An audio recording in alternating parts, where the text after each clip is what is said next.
Now, Newcastle head teacher Helen Quick's admission she had corrected some pupils' wrong answers in standard assessment tests set alarm bells ringing in education circles by showing just how much pressure schools are under to meet performance targets. Teachers, parents and children all have expectations. Our reporter Charles Rhodes has been to one primary school in South London to see how they try to cope. Alfie, that bit that you're reading, as you're reading it, come up to me. 6-year-olds prepare for their assembly later today. It's this kind of experience rather than test results that mean most at Walnut Tree Walk Primary School. Indeed, this was the only school in London which refused to carry out the SAT tests when they were introduced 10 years ago. Now the school has been forced to conform. Lots of schools have got other sorts of pressures on them. OK, so they may be under what's called special measures. I don't know if this person in Newcastle was, or they may be under serious weaknesses, in which case everything they do is being monitored all the time. Now, anybody doing any job with that kind of pressure, the temptation to try and take shortcuts must be enormous. These Year 6 pupils, like thousands across the country, have already taken their standard assessment tests, which will provide a benchmark of their ability and the school's performance before they begin their crucial secondary school careers. National tests were introduced to raise standards and identify problems, but many are still critical of the pressures they and the league tables of school performance that came with them generate. I had my last son downloading tests off the internet, begging me for books that he could buy to test, and disappearing into his bedroom saying, "I'm going for 35 minutes to test my SATS technique." That was absolutely ridiculous.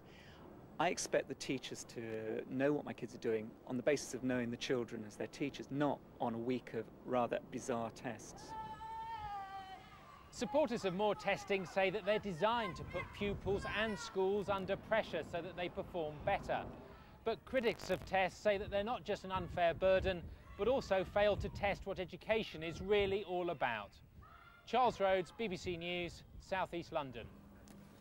Well, joining me now to discuss the pressures of meeting those education targets we were hearing about is Simon Marsh from the National Association of Head Teachers. He's also the head of St Mary Magdalene Primary School in London. Thanks very much for coming in this morning.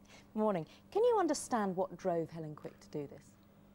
If you look at the circumstances around her school, she'd been without a deputy for a year because the staff shortage is hitting all over the country.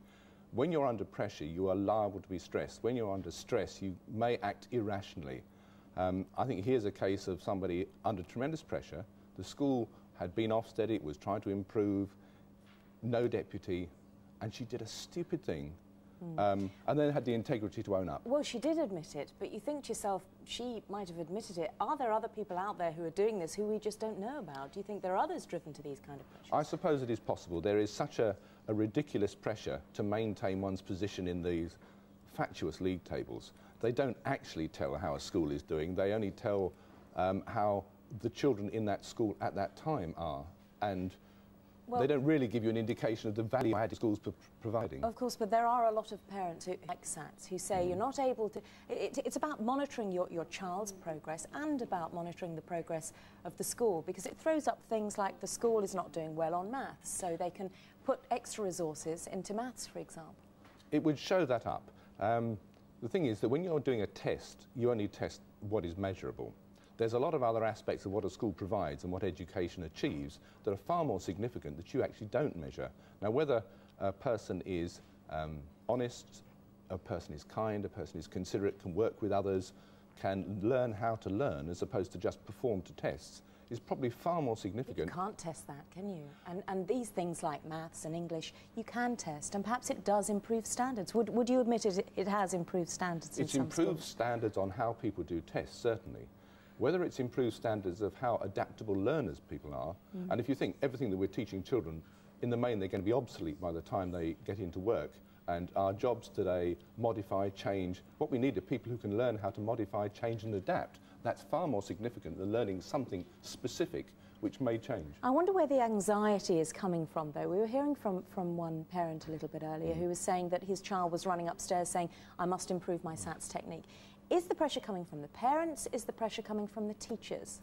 Well, the pressure's come initially from government, who've put some value on this. If you think of the last Chief Inspector of Schools who made this such a major feature of competition, of performance in terms of the league tests as to where schools stand. That doesn't measure what a school does, and that pressure has been passed on to schools, passed on to governors and to parents, and of course the children. Simon Marsh, thanks very much.